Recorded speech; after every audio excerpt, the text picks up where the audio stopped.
I guess you're fine.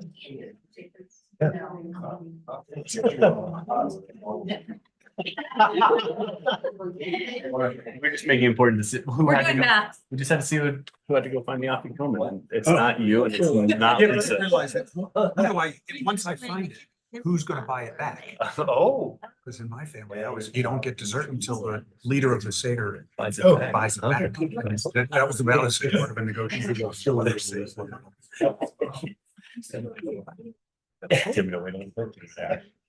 This is like a full table over here. Guess we're doing something controversial. Can you imagine if we had to do this many people every night? Oh, we'd be. Up here at least, we'd never get anything. I've been here. Yeah. Well, see. A couple of meetings. Yeah. Right, that's Dylan. Yeah. I don't. Stacy, we get it. Believe so. Yeah, Mr. Mayor, you're on mic and recording. Excellent. Good evening, everyone. Welcome, 7 o'clock. I'd like to call to order the regular, excuse me. Good evening, everyone. I'd like to call to order the regular meeting of the Frisco Town Council. I have the roll call, please. Sure. So I will just go left to right with current council members. Helenko. Here. Burley. Mortensen. Here. Inkin. Here. Aronson. Here. Scripcheck Adrian. Here. And Held. Here. That the first order of business this evening, I believe, is to the swearing in of our new mayor and our new council members. Yes. All right. So I will first call the newly elected mayor, Rick Inkin. Let's speak loud so the people online can hear you. Oh, yeah. All two. All two. Over you. You two. So if you can raise your right hand, and then you're just gonna repeat after me. I state your name, I, Frederick Jenkins, do solemnly swear and affirm, do solemnly swear and affirm, under penalty of perjury, under penalty of perjury, that I will support the Constitution of the United States that I will support the Constitution of the United States and the Constitution and laws of the state of Colorado and the Constitution and laws of the state of Colorado and the charter and laws of the town of Frisco, and the charter and laws of the town of Frisco. and that I will faithfully perform the duties And that I will faithfully perform the duties of mayor of the town of Frisco of mayor of the town of Frisco to the best of my skill and ability. to the best of my skill and ability.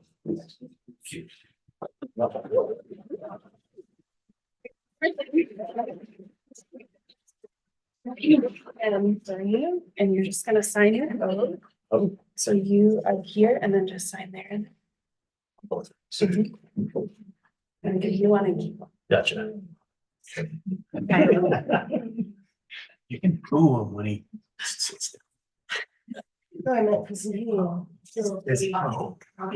Yeah. I think I'm giving up my seat. No one actually knew my name. I know, now it's you, right? Now, Mr. Martell. Oh. You're gonna have something. So you're gonna raise your right hand and just repeat after me. I state your name, I, Martin Allen, do solemnly swear and affirm, solemnly swear to the under penalty of perjury, penalty of perjury.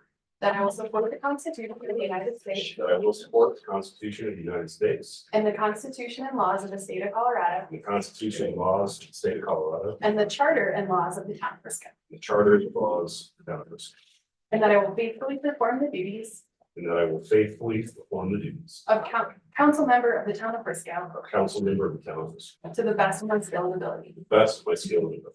Congratulations.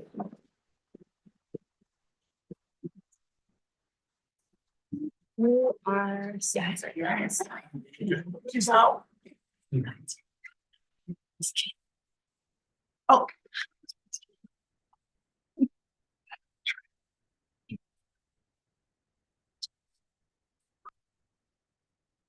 You're extreme. I will now call Dan Kitty. I didn't think I was gonna speak the first meeting.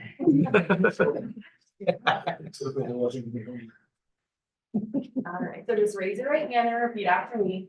I state your name, I, Dan Kibbe, do solemnly swear and affirm, do solemnly swear and affirm under penalty of perjury, on penalty of perjury that I will support the Constitution of the United States that I will support the Constitution of the United States and the Constitution and laws of the state of Colorado and the Constitution and laws of the state of Colorado and the charter and laws of the town of Frisco, and the charter and laws of the town of Frisco, and that I will faithfully perform the duties faithfully perform the duties of council member of the town of Frisco of councilman of the town of Frisco, to the best of my skill and ability. to the best of my skill and ability. Congratulations.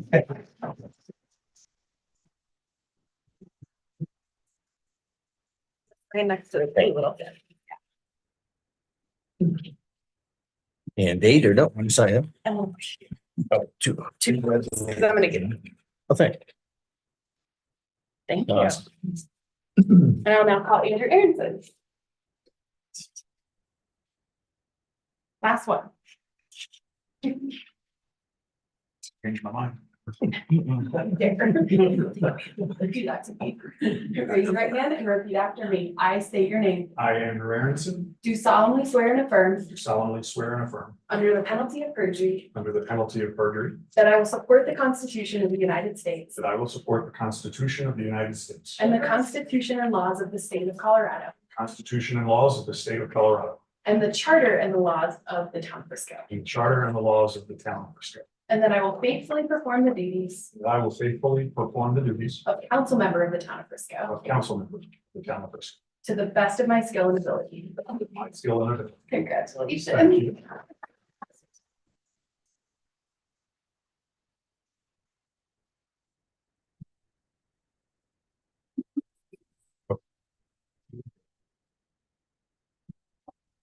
Thank you.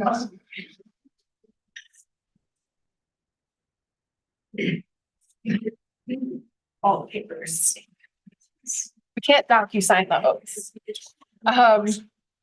So next up, what we have is, if our outgoing mayor would like to make any remarks, Mayor Mortensen, would you like to say any words for us? Thank you. Yeah.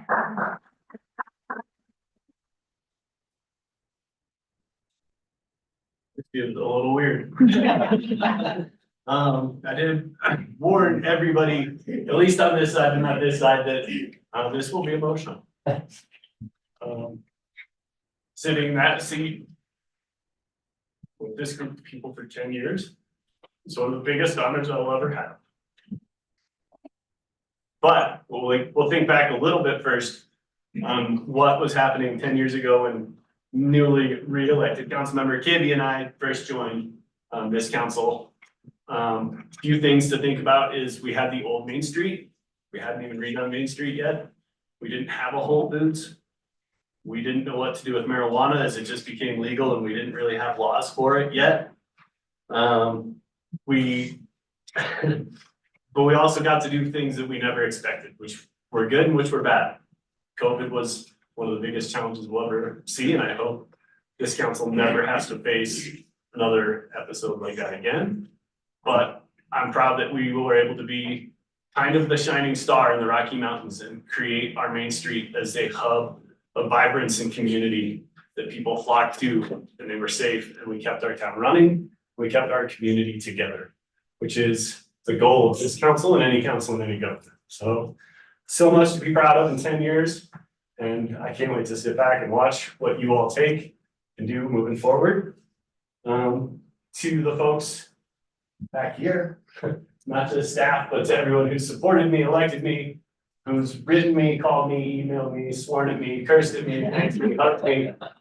They're all part of our constituency, and they're all what make being a leader hard and being a leader something to be proud of, and being a leader that you need to learn from, because you will not always understand everyone's viewpoint. And so council, please remember you represent everyone, not just those you know. Even the ones you don't want to listen to, the ones who don't get your name right and spell it with 4 letters instead of the normal way. But they're out there, but be empathetic to those people because they're passionate for a reason. And what they have to say is important, whether you agree or not, or their approach is appropriate or not. So thank you to everybody who has always supported us. Next up, I just cannot say enough about staff. They are the reason councils are successful. We are up here one night every 2 weeks. We make very hard decisions, but staff are the ones who day in and day out make any community successful in what we are. And without all the staff who's in the back of the room, those who couldn't be here tonight, we, as a council and as a town, are nothing without you. So thank you all for what you do. Thanks. Just to kind of wrap up, because I know Stacy and Rick only gave me 5 minutes, but it's the roller coaster that I've been on. I've gotten to go to Washington DC, lobby on behalf of this town. You know, to go to an event with the president. We now have first name relationships with our congressmen and our senators. I know local business owners who I've never gotten to know before. I've been able to see this community in a way that I think no one ever gets to see unless they've sat in our seats. And they don't realize what a pothole costs and what striping costs and what a flashy red sign costs and what it takes to maintain that. But it's been so inspiring and I look forward to seeing how you all take it forward. So council, I just say, don't forget to be strong and be humble, be proud. Follow your hearts. You guys have this. And finally, and most importantly, my wife, my camera woman.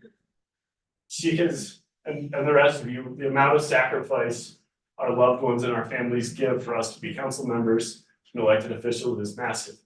So Lori, I love you. Thank you. And what my mentor always said, do good and disappear.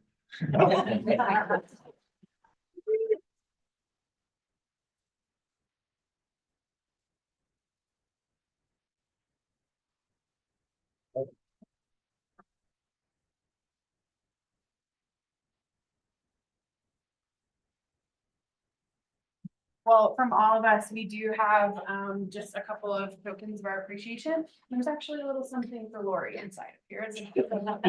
You earned it. Because we know how much spouses, contribute to you, so please, it's in a reusable bag, so you can take it all with you, but we know you're a Whitewater Rafter, and we tried to honor that in your outgoing gift. So, yeah, absolutely. Thank you. Absolutely, thank you. Absolutely, yes, absolutely. Also, when you look at this means moving. Thank you. Jesse, now. All right, so if Councilmember Burley, if you have any outgoing remarks, we'd love to hear from you, but your choice.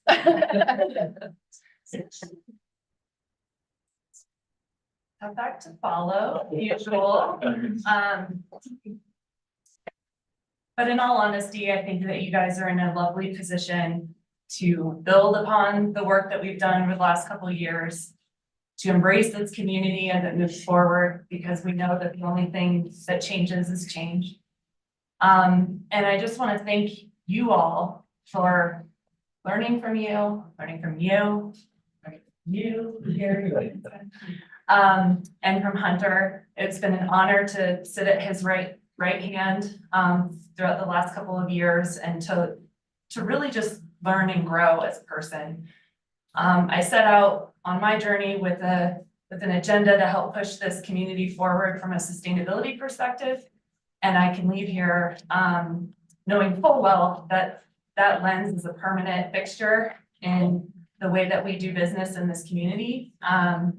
And that's a great honor to recognize the work that's been done in that space. So I don't need to drag this on. I'm sorry I didn't write handwritten cards with everybody either. But no, truly from the bottom of my heart, thank you so much. And good luck to you all. Thank you for serving. Thank you.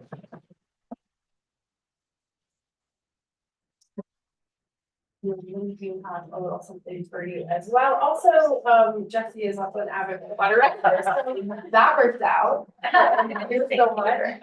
And these are for you as well.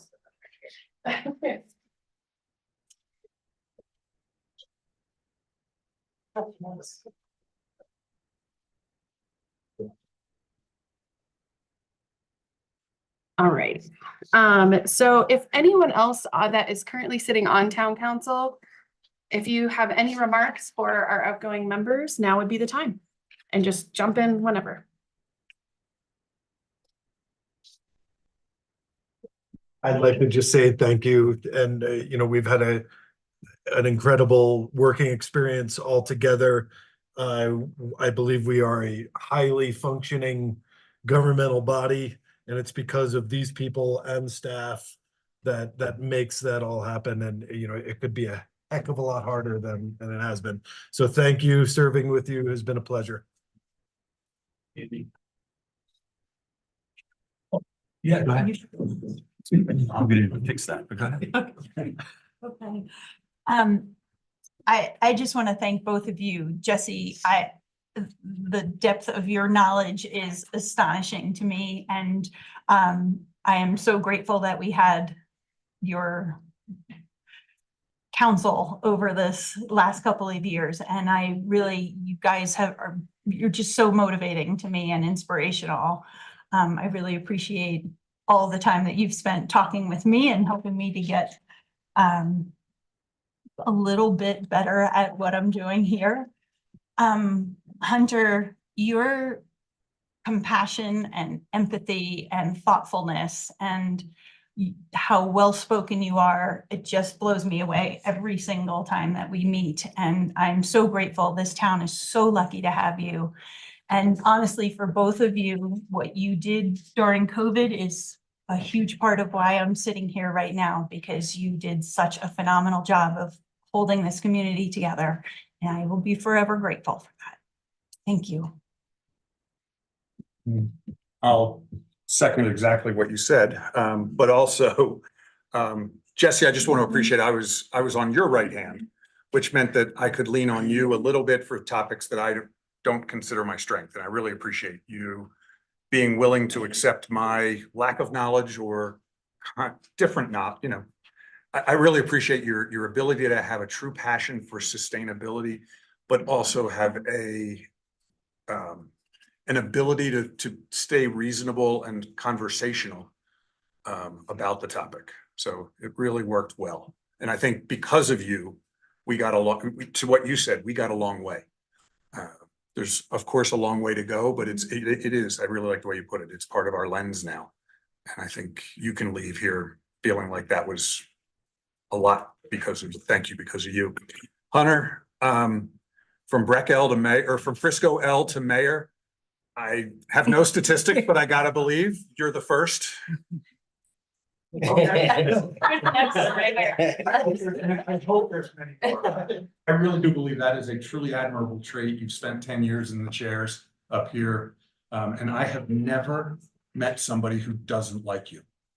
And to be in the roles you've been in, and that includes your job on the mountain. It's a spectacular trait that I hope whatever you do next to replace this void, and it might just be to let your other activities fill it, but you've got a magic that the town has benefited from for 10 years, and since you were probably at Frisco L. But I hope those skills continue to play to the benefit of council and the town. So thank you for your service.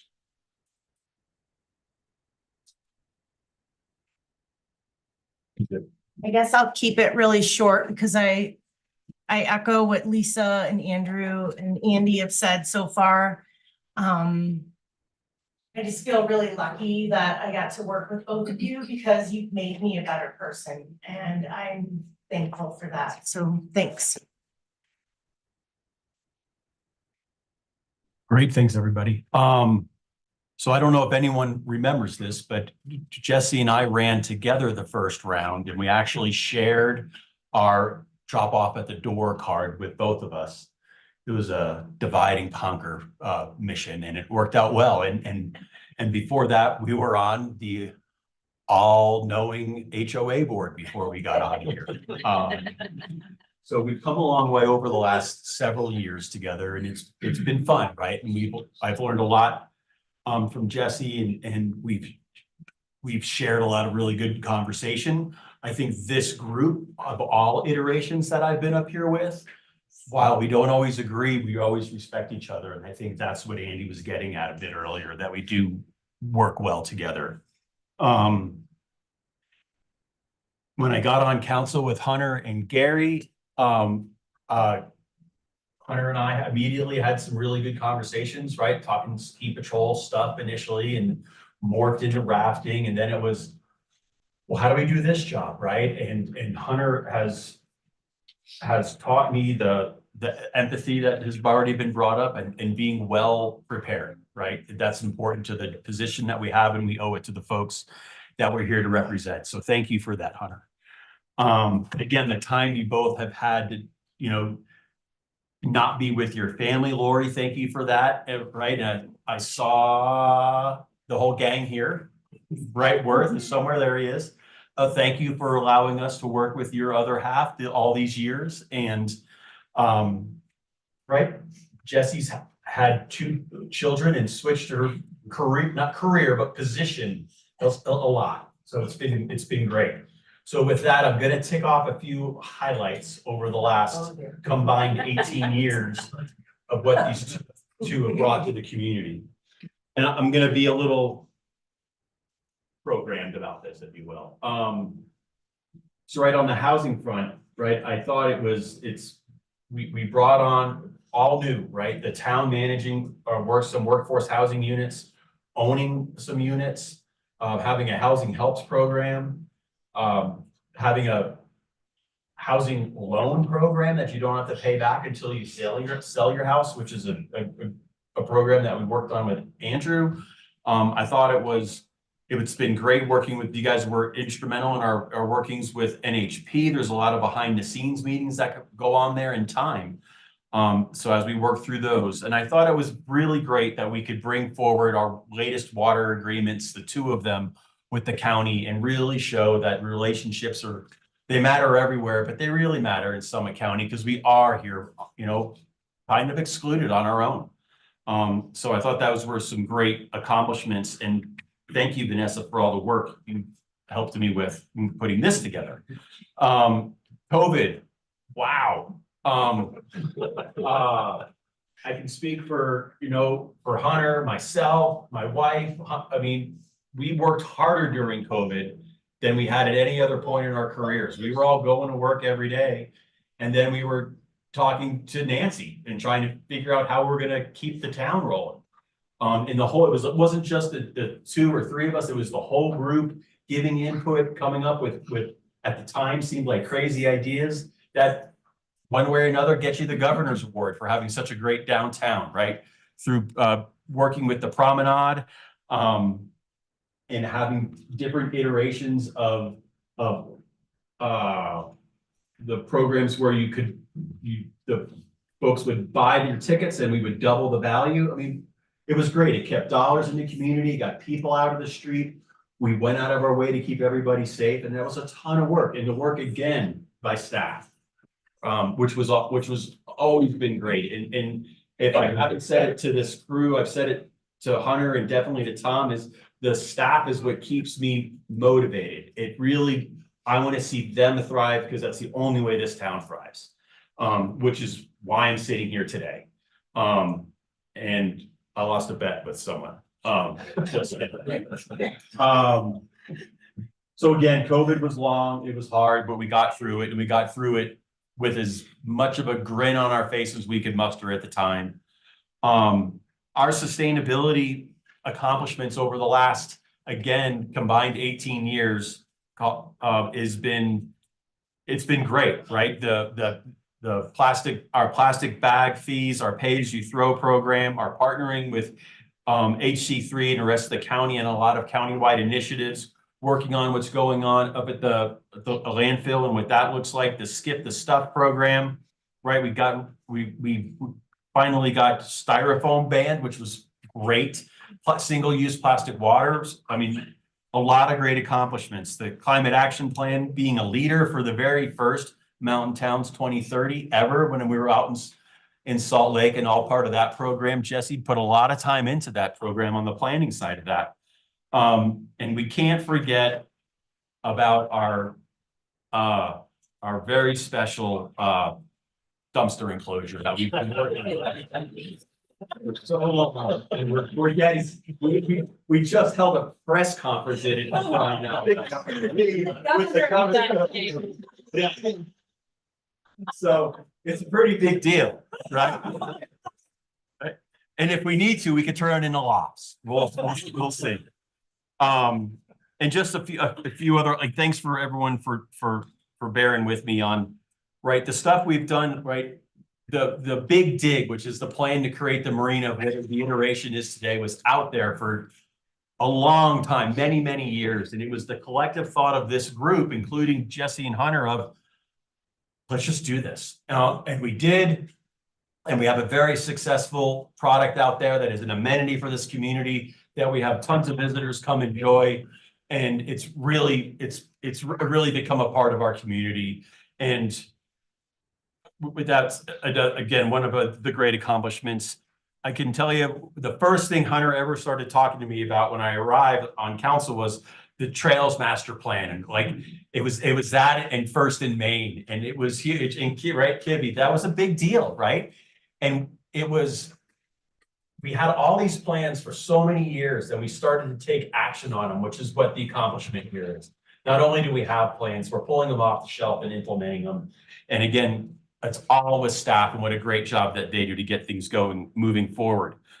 I want to tick on this one because it's a big deal, and it had a huge financial impact on our town and our community. Is the backyard program. We were operating at one point in some silos, and it was identified through the budgeting process that we were all part of, that we were spending money to do the same thing, and we were able to be mature enough, look at each other, and reform what we were doing there. And now we have a great partnership with the National Forest Service of what's going to happen up there. And the fact that we now have a national monument, if anyone didn't know that, we'd have a national monument now right out here, which is great.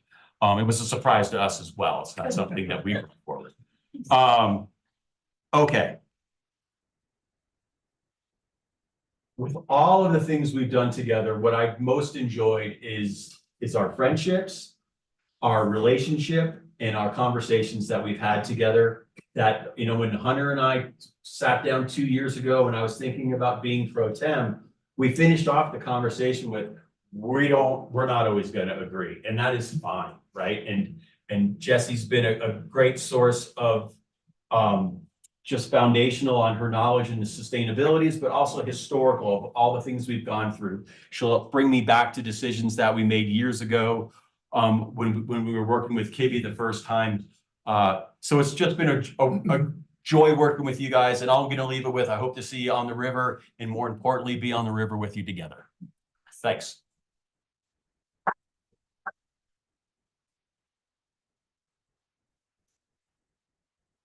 And so now, if there is anyone in the audience this evening or online, if you are online, I'd ask you to raise your hand in the Zoom and I will call on you so you can unmute.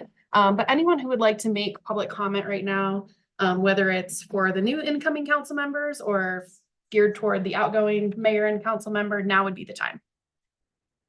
I do have someone raised online. So Sandra, if you would like to unmute yourself, go ahead, and then we'll take someone in the room next. I just want to say I'm a very proud mother. Hard time hearing you. Oh I can hear dear, you speaking. But oh dear, I'm in Florida. turn up the volume in here.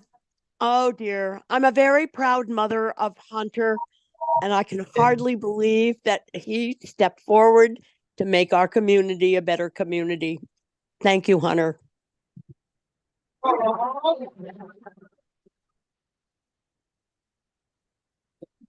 Yeah, I've no. Oh, I think she's still going.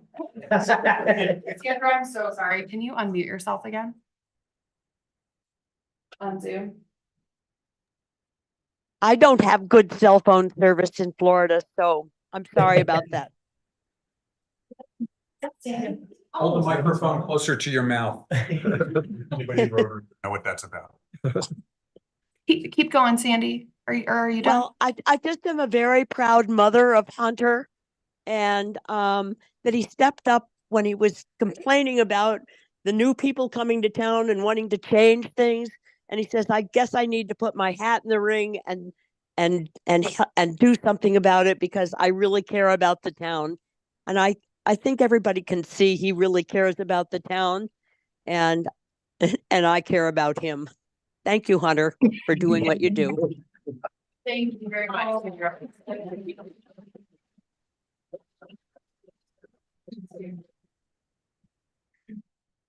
Is there anyone who is here in person that would like to make comment? Can I say, working with you both, thanks. That it was a pleasure working with you guys back then in the day. I'm glad I didn't have to go through COVID with you. I was glad I was out of the country. But thanks for all you've done. I know 10 years, I did 4 and now I'm back for 4, but 10 and 8, it's tough. And thanks. The town appreciates it.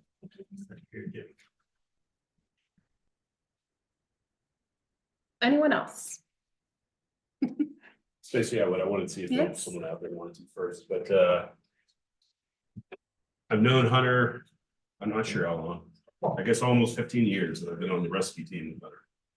And Hunter, man, you've just been a great steady hand for this town for so long.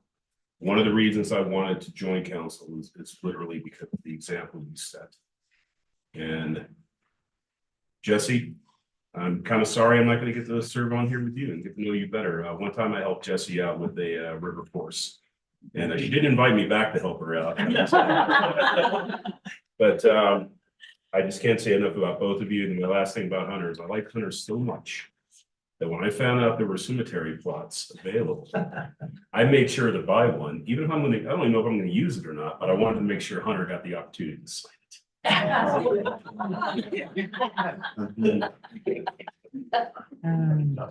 Yeah.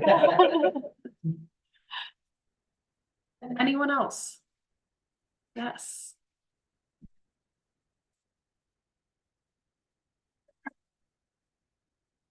I know, can you believe I'm up here? I got a little peer pressure. I simply want to say thank you to both of you. Genuinely, for myself and the staff, don't make me cry. You both talk about the staff a lot. And we are better because of you guys. You inspire us, you help us, and more importantly, you support us. And our families, right? We all put in a lot of time, just like you guys do. So thank you to both of you. Excited to work with the new council. Thanks to all of you.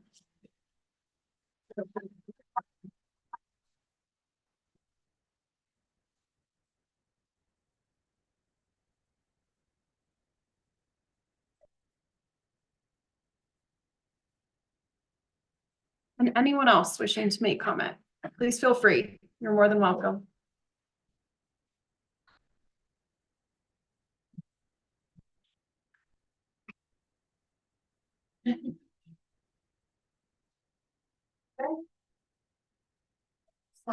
The time. You're good. We'll take it from roll call with the new council.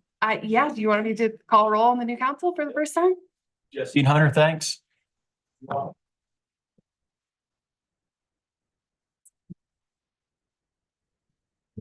Something for work.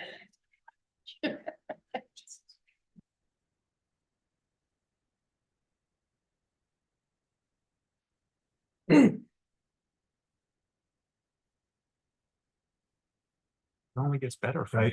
Yeah. They never have to come back. I know there's something about a door on your way out, so, yeah. Former Mayor Sullivan for me. It's a brotherhood. All right, so at the beginning of every regular meeting, we will just call roll, and if you could just respond with here, that would be great. So I will just, traditionally, I just go left to right.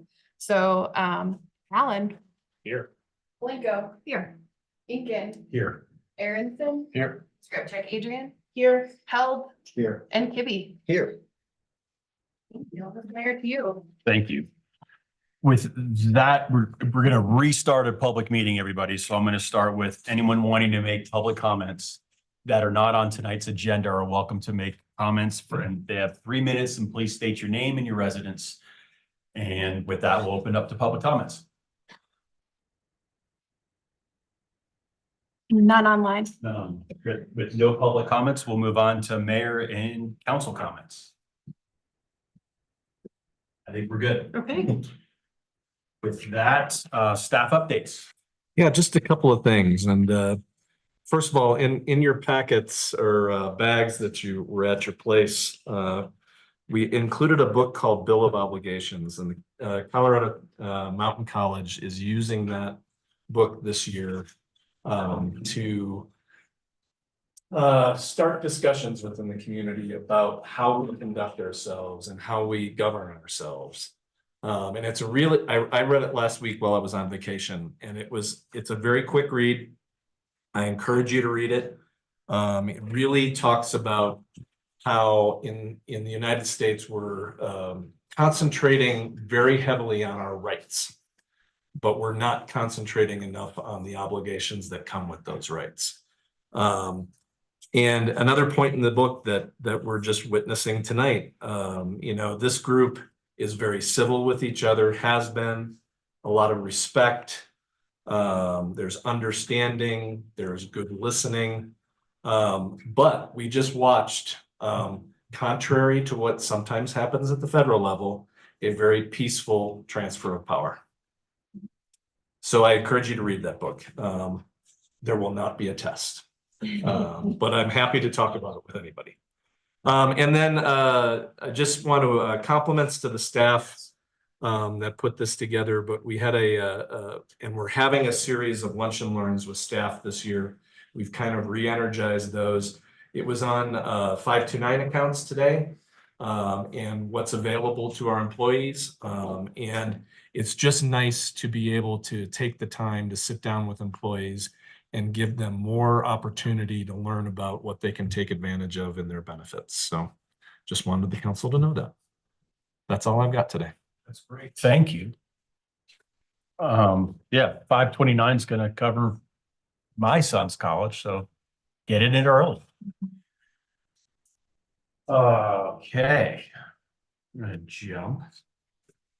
Oh, with that, Consent. I think we're on to consent, right? We're jumping down there. Yeah, it's jumping all around, sorry. Yeah, it worked out great.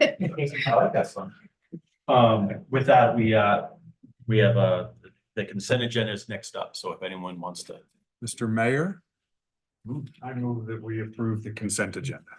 Second. Motion's been made and seconded. Please call the motion. No further council discussion. Then I can call the, Oh, it's okay. Thank you. No further. It doesn't go to public, does it? no, it doesn't. Any other discussion? No discussion. We're not going to public. Perfect. Now we go. Thank you. Yep. All right, so I will start off the voting rotation, just going left to right for the consent agenda. And you will just say yes or no for an affirmative or negative vote. So Allen, Yes. Halenko, Yes. Inkin, Yes. Aronson, Yes. Scripcheck, Adrian, Yes. Held, Yes. and Kibbe. Yes. Consent agenda passes. Gotcha. Consent agenda has been moved and approved. We're going to move on to new business. Our first order of business tonight is to appoint a mayor pro tem. And with that, I'll open the discussion and perhaps a nomination. Mr. Mayor, I would like to nominate Mr. Andrew Aronson for Mayor Pro Tem. One nomination for Andrew Aronson. Any other nominations? No other nominations? Any further discussion? Should be a second, so. Oh, a second. We just need someone to. Second. Now, any other discussion? Gotcha. Call the question. Okay, and so we stagger the rotation. So for this vote, Halenko, Yes. Inkin, Yes. Aronson, Yes. Scripcheck, Adrian, Yes. Held, Yes. Kibbe, Yes. and Allen. Yes.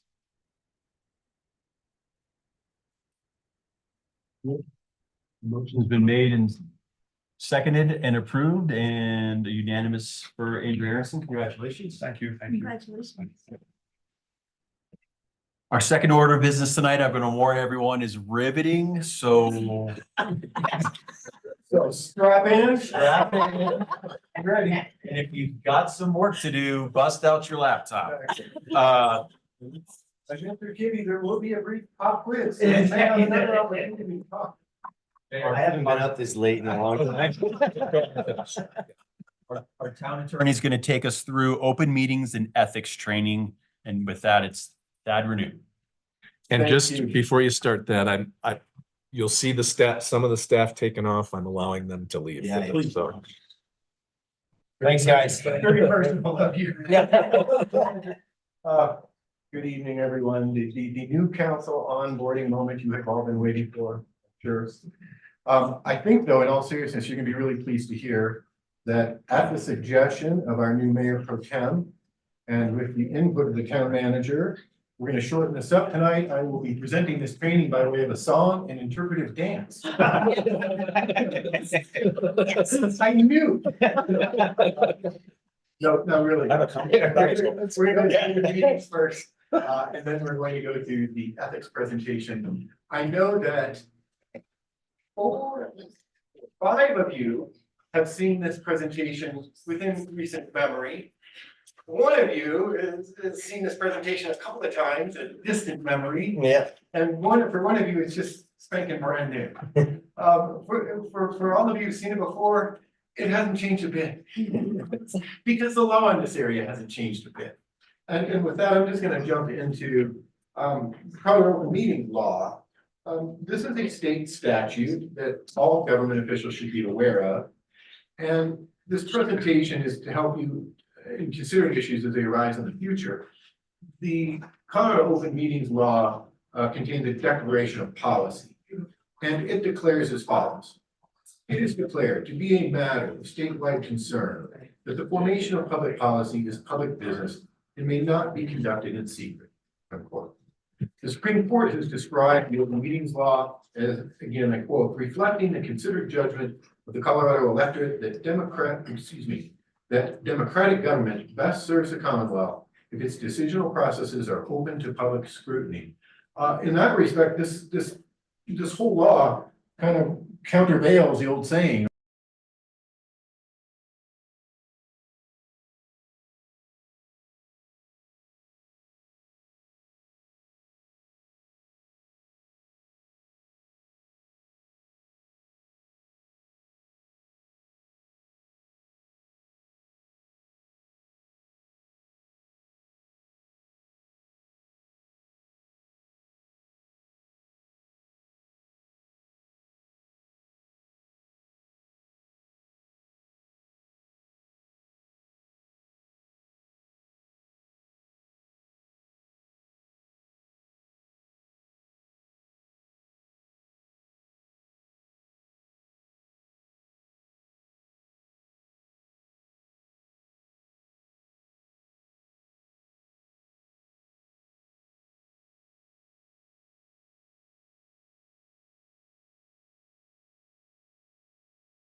how, well, hey, you went there, you discussed, you sat in a meeting, talked with each other. The meeting was about state regulations that were going to be applied in your county. Looks like public business to me.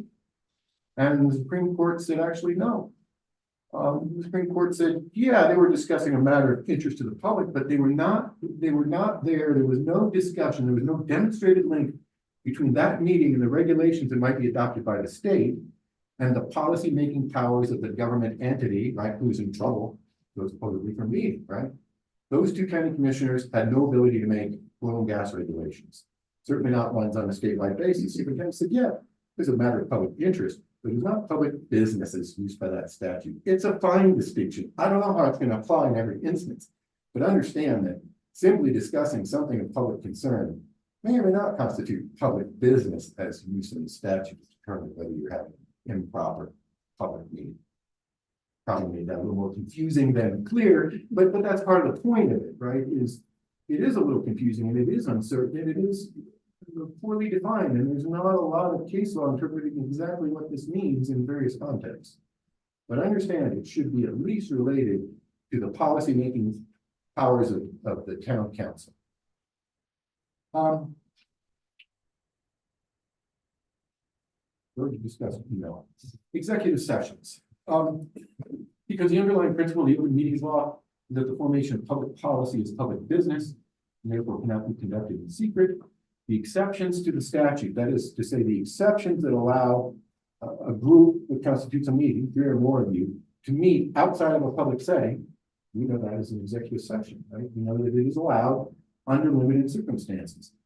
It is allowed under those circumstances that have been determined by the legislature to be such that the interest of privacy or the need for confidentiality of the matters being discussed outweighs, at least for the time being, the interests of the public in open and transparent government.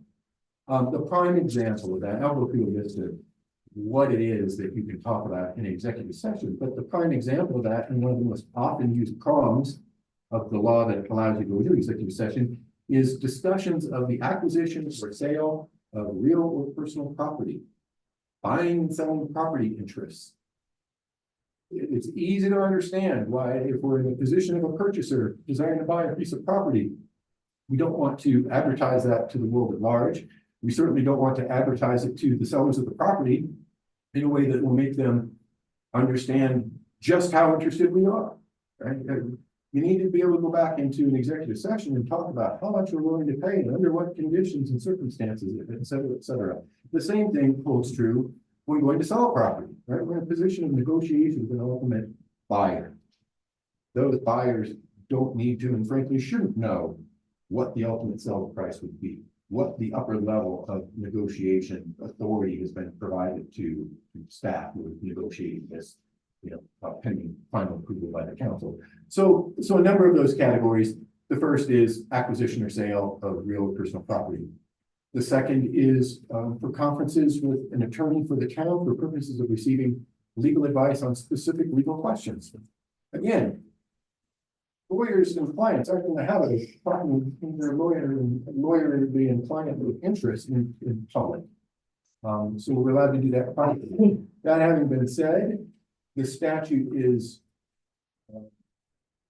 careful to say that the mere presence of an attorney isn't good enough, right? The fact that legal questions may arise doesn't get you there. The reason you go in is to ask legal counsel specific questions on specific issues. And like going into any other executive session, we'll touch on this briefly later. The requirement of the Open Meetings Act is that on the agenda that lists the executive session, we give as much detail as possible, I'm quoting it, in as much detail as possible without compromising the purpose for which the executive session is authorized. So for that reason, we often don't name the property we're thinking about buying or selling, right?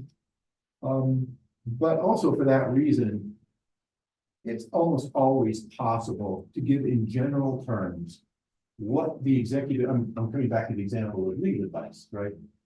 It's always possible for us to say legal advice on personnel matters, personnel dispute, whatever it may be. We can always give some measure of information without compromising what the heck it is we're exactly talking about. And where we can, we must.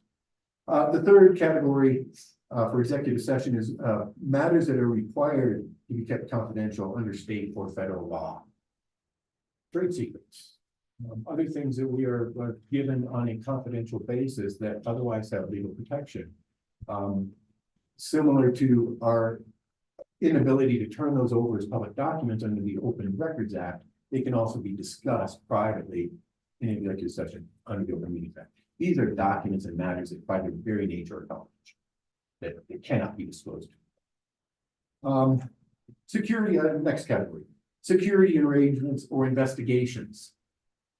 We talked with the police department about the break-in at town hall. We're going to talk with the police department about the new security system that we're going to install both in the PD and AM. The kinds of things that you don't let potential criminals of the world know about, because there's a need to keep them secret. And frankly, there's no real reason for the public to know. And a lot of reasons for them not. Negotiations, another often used problem. Probably real estate and negotiations are the two most often used reasons to allow discussion in executive session. Negotiations, the governing body may call an executive session to determine positions relative to matters that may be subject to negotiations, to develop strategies for negotiations, or to instruct negotiators. So oftentimes, although the discussion is essentially about the same thing, we will name both real estate and negotiations. Because we're talking about whether we want to buy or sell it, under what conditions, and we're also, or the council is oftentimes giving a range of negotiating authority, a price range that we're willing to pay for a property, for instance. So negotiations. Finally, personnel matters. Personnel matters may be discussed in executive session, but there's a nuance to the understanding of what constitutes a personnel matter. If the discussion involves a particular employee, that employee must receive advance notice and may insist that the discussion be held in an open meeting. It's only, the confidentiality is only there to protect them after all. And if they say, no, I don't want you talking about you, you have anything to say about me, you say it publicly. You can't hold an executive session. Also, by definition, personnel matters does not include discussions of any member of the local public body. We have such a problem with that member of council. What are we going to do about it? We'll discuss it publicly. Let's see what we do about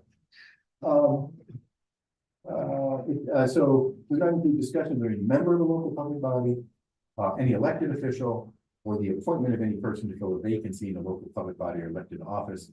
Or it also does not apply to the discussion of personnel policies that do not require the discussion of particular employees. So your general policies, you don't get to go back and kind of make it see and make decisions about later. The other thing to know about the Open Meetings Act, in terms of its substance and its limitations, is that on executive sessions, it contains very detailed provisions concerning the procedure for calling an executive session.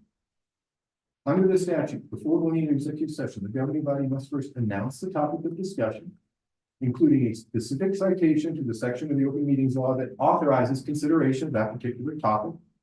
And as I've said, we are to identify the particular matter to be discussed in as much detail as possible without compromising the purpose for which the executive session is authorized.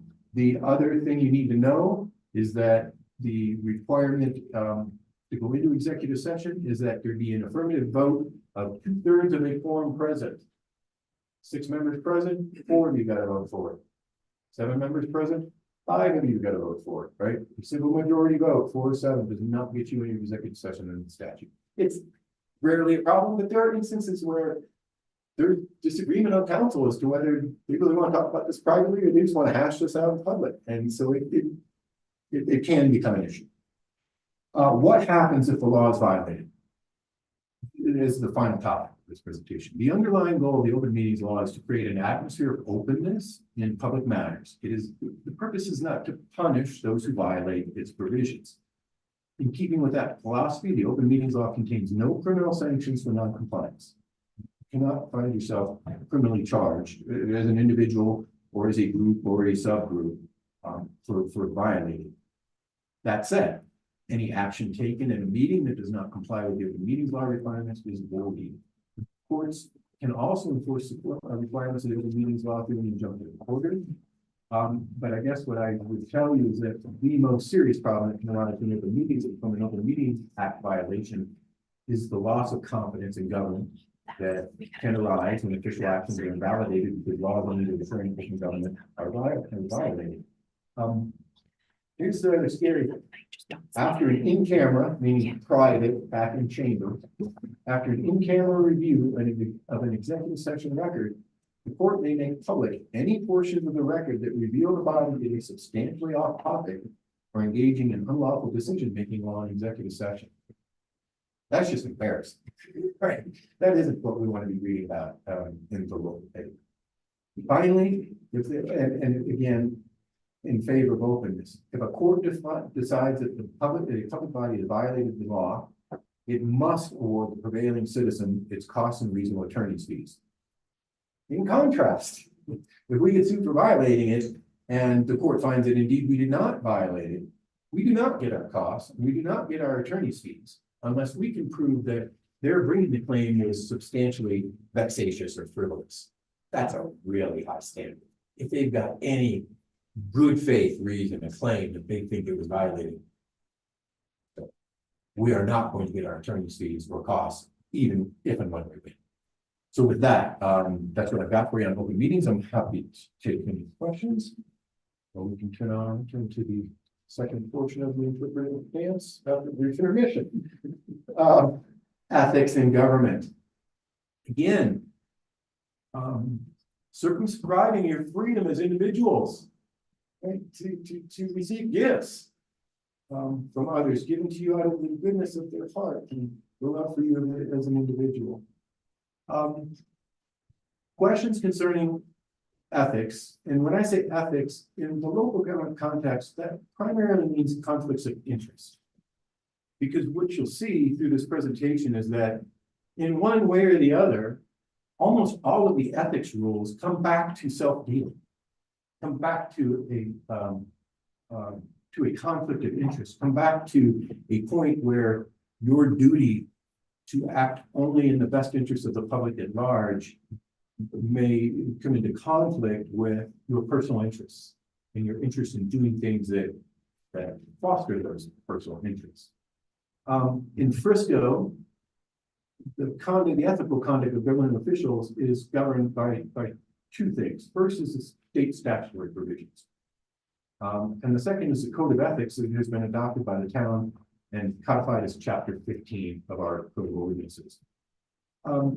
Let's start with the state statute. It is, if you hear 24-18-109 Colorado Revised Statutes, and it sets out rules of conduct for local government officials and employees. And among other things, it prohibits local government officials from, now I'm quoting, performing an official act directly and substantially affecting to its economic benefit a business or other undertaking in which the governmental official has either a substantial financial interest or is engaged as counsel, consultant, representative, or agent. Under the statute, a member of the governing body of a local government who has a personal or private interest in any matter proposed or pending before the governing body is to do three things. First, you disclose that interest to members of the body publicly on the record. The second is that you refrain from voting on the matter. And the third is that you refrain from attempting to influence the decision of the remaining members of the board. That is the limit of the state statute, and that is the limit of the rules. How that practically takes effect. Now, I'm not going to tell you you have to get up and leave the dais. I'm going to tell you you should. And when you do get up and leave the dais, the best thing for you to do, I'm assuming you have a conflict of interest, you declared it, right? You said, I'm not going to participate in this. You should leave the dais. You can sit in the audience, but the best practice would be to leave the room. If you decide to sit at the dais, or you decide not to leave the room and sit out here, now your duty is to refrain from attempting to influence the remaining members of the board on this decision. Nod your head, shake your head, smile, groan. Do like this when one of your fellow legislators says something you sorely disagree with. You have to refrain from attempting to influence the remaining members of the board, and the best way to do that is leave the room. Don't even put yourself in a position to be accused of it. Like, I'm not telling you have to, I'm telling you should. What you have to do is disclose it, refrain from voting, right? Refrain from attempting to influence the remaining members. What you do beyond there is partly up to you, but I will tell you the convention around here is letting it up. I would note that the statute is mandatory. Not only is the statute mandatory, violations of the statute are subject to criminal prosecution by the state attorney general's office. It's a crime. You can end up in jail for acting as an official in the official capacity with a conflict of interest. Beyond that sort of personal ramification, votes which reflect a conflict of interest by any one member are avoidable, even though the vote of that particular member may not have been a deciding vote. About that for a minute. Here's how courts enforce that. Refrain from attempting to influence the remaining members of your board. Board may decide this was just a tainted decision and don't care that the conflicted member's vote wasn't necessary. And nonetheless, don't like it and we're going to avoid this decision. You can all go do a do-over. Even more embarrassing, right? And goodness knows what the consequences of that are going to be, because it was probably some action that we wanted to take and now it's been voided and you know, parties are acting accordingly. And there's no agreement there, whatever the case may be. Conflicts of interest under Frisco's code. What I would tell you is that Frisco's code is in many respects more restrictive than the state statutes concerning ethical violations. Section 15-1 of the town code states the town's code, the purpose of the town's code of ethics is to, quote, promote confidence in town government. And the intent of the code is, quote, to foster public trust by defining the parameters of honest government and by prohibiting the use of public office for private gain. Particularly illustrative at this point is the provisions of section 15-1B, which provides as follows, quote, while it is critical that board members and employees follow both the letter and spirit of this chapter, it is equally important that they strive to avoid situations that may create public perceptions of violations of this chapter. Perceptions of such violations can have the same negative impact on public trust as actual violations. A few occasions over the years, close calls, right? And is it a conflict of interest? You come down to the end of it and you determine, no, it's not a conflict of interest, right? This, that, or the other criteria hasn't been met. But oftentimes it doesn't feel very satisfying because are we going to stand up and go through that analysis with the members of the public? We think the whole thing smells bad or feels bad or just doesn't seem quite right. Are they going to understand the detailed nuance of why this technically isn't a conflict of interest, even though it seems to be, right? It's left people with the perception. So there have been occasions where my counsel to a member that was thought to perhaps have a conflict of interest is that, well, I did not think there was technically a legal conflict. I sure thought that the situation could lead to perception. And so they have to think about whether they're going to recuse themselves nonetheless, avoid the perception, whether it's reality or not. Similar to the code of ethics concerning prohibitions against official acts where they act as a personal or financial interest, Frisco's code also prohibits members or employees using any information obtained by virtue of his or her public position in furtherance of any personal or financial interest or the personal or financial interest of any other person. The most obvious example of this is some public official or employee gains an understanding through their official work here for the town that the town is interested in buying a particular piece of property. It's had their eye on it for years. We go get in front of that, maybe? Better not, right? But that's the easy one. There are more situations in your imagination will allow you, right? If you start thinking about it, and if you start thinking about it, and you're a pessimist like me. Yes, no board member or employee in his or her official capacity may solicit or accept from any one donor a present or future gift, favor, loan, service, or thing of value whose cumulative value is more than $400 per year. There's just a hard dollar limit. Nor can you accept a gift under circumstances that would lead regardless of the amount. That would lead a reasonably prudent person to believe that such gift, favor, loan, service, or thing of value was made or given primarily for the purpose of influencing or attempting to influence the board member or employee in connection with official act, or as a reward for official action he or she has previously taken. The prohibition doesn't apply to food and drinks and refreshments at conferences. It doesn't apply to campaign contributions. It doesn't apply to scholarships, grants to your children, right? Board members, employees, families, of them, it all applies. The thing you should know about this gift limitation is that Frisco had this, or some version of it, some little lesser dollar amount for some years, but it's been 400 for many, many years. Has had this gifts section in its ethics code on the books for decades. It was on the books at a time when about 10 or 12 years ago, the Colorado Constitution was amended to create the Colorado Ethics Commission. And that constitutional provision prohibited any gifts, very, very broadly with the limited exceptions I have, any gifts in excess of $50. But said, hey, if you're a whole municipality and you have regulations on the books that concern the same matters as this constitutional amendment, your regulations apply, not this $50 gift limit. So just be aware that there's underlying state law that is stricter in other situations, and you may have counterparts in other jurisdictions that are limited to $50. You aren't, there's no problem with it, but just understand that $400 is ours because it's ours, and because it was there at a time when the Colorado Constitution was amended. What else? No board member or employee shall engage in any substantial financial transaction for his or her private business purposes with a person whom he or she inspects or supervises in the course of his or her official duties. Public works director can't hire some employee to tell him plow his driveway. The list goes on and on. Don't engage in business with employees of the town.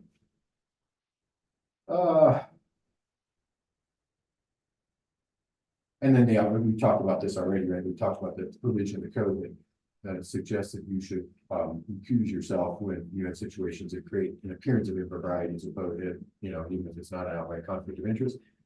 The corollary provision of our code is that no board member or employee should perform the official act under circumstances that give rise to an appearance of impropriety on the part of the board employee. So there's the prohibition that, like state statute, right? Remember the state statutory provisions on conflict of interest can give rise to criminal violations. Every one of these prohibitions and limitations enforceable in our municipal code. Every one of them up to a year in jail, up to $1,000 fine.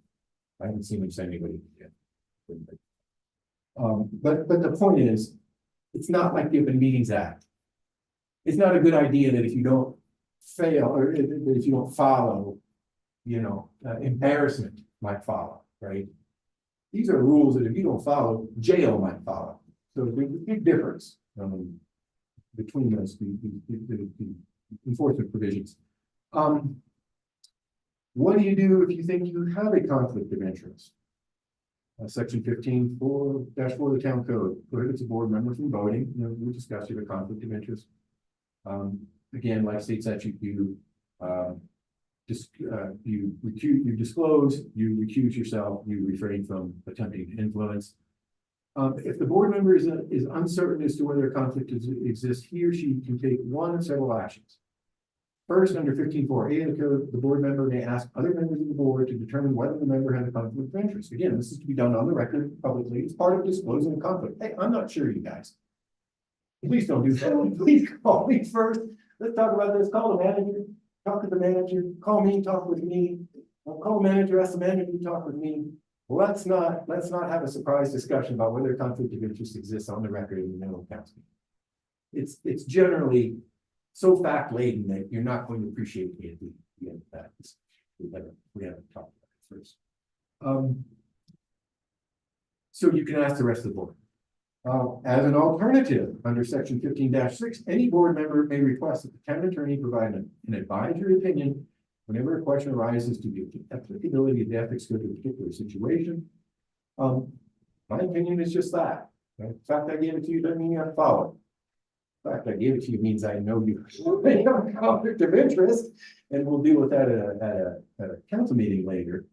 But as I say, it's my opinion, it's your decision. Finally, we talked about the consequences. Violation in addition to the criminal consequences, if a violation by any member of the town council is established to the satisfaction of the majority of the town council, the violation should be grounds for an official reprimand. If a violation by a board member other than a town council member, so planning commission member, for instance, is established to the satisfaction of 5 members of the town council, the violation is grounds for removal. Finally, if a violation by an employee is established by the town manager, that violation is grounds for discipline up to and including termination. Because remember, this applies not just to officials, but employees. Just like the officials, an employee cannot take an official act that benefits them in a personal financial manner. So there's no different for staff than it is for members of the council. With that, that's what I've got for today. I'm happy to take questions. The real fun stuff comes with Tammy Tenoy in an upcoming meeting. She has the scary stuff. She's going to talk with you about liability, civil liability, and your immunity or lack thereof, depending on how you might act in your official capacity. So the scary stuff is coming. This is easy stuff. I really do encourage you. These are not always easy questions about conflicts of interest. So, and I would also tell you, there's nothing wrong with having a conflict of interest. In fact, the smaller account you're in, the more likely they are to arise, because there's just fewer people willing, able, qualified, if you want to look at it that way, to serve in your position, right? They are often business people or members who are active in the community in ways that the decisions board might affect them personally. So again, there's nothing wrong with having a conflict of interest. It's acting with a conflict of interest. And I'm happy to have a discussion privately with any of you anytime about anything. So don't hesitate. It's about that. Thanks, Dan. I've called that several times. Yep. It's great. There's the more fun conversations I talk with staff all the time. All the time. To adjourn? If you want, unless there's any questions. Anything else? Entertain a motion to adjourn. Or adjourn. There we go.